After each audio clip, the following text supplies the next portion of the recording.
Mpenzi mtazamaji, kama nilivyowaambieni, nilikuwa na huyu Msabaha, lakini huyu sasa ni vingine vitu.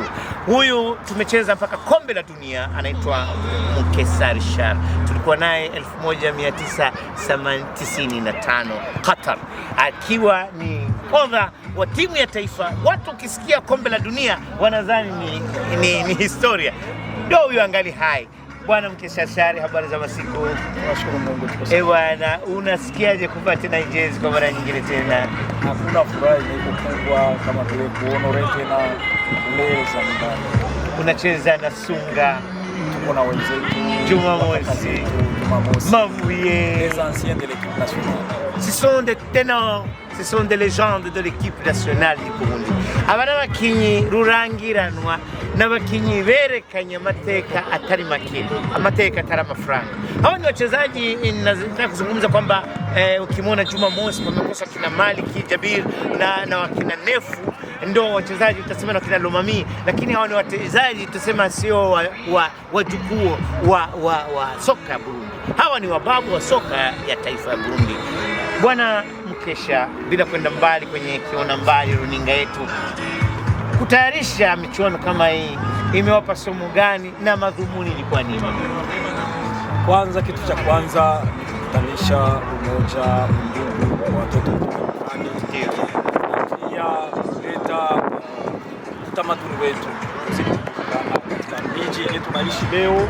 Na leo tuko Ulaya, kuna generation zenye zinakuja ziweze kupata maadibisho kutoka kwa zao, na surtout pepiniere kubwa ya vijana wenye wanakuja, tuweze kuwapatia fursa ya kupenda mpira, kujua uzuri wa mpira, kupenda nchi.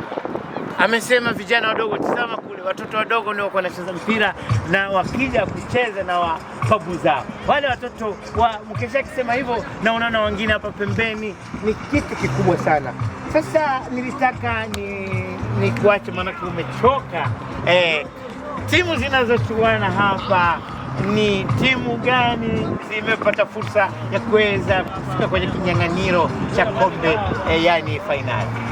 Nafikiri ni furaha kubwa kuona kama timu zetu za vijana wetu kutoka mji wa Antwerpen, yani club organisateur, na wengine kutoka Brussels ikisimamiwa na kaka yangu Jumamosi, kuweza kukutana katika finali.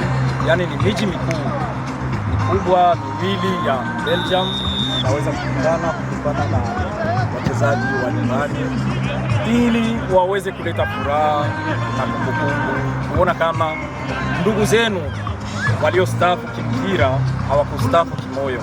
Tuko pamoja na sisi wote, na tunawatakia siku njema, furaha kubwa. Kama tukingali tunapumua, tutazidi kuwapa habari zetu. Tunashukuru sana kaka. Mpenzi mtazamaji, usahau kwamba mwaka kesho tutakuwa kwenye uwanja huyu wakati tutakuwa tukisherekea, yani siku mahsusi ya Kiswahili, na Waswahili ndio wacheza mpira, Waswahili ndio waliunda mpira.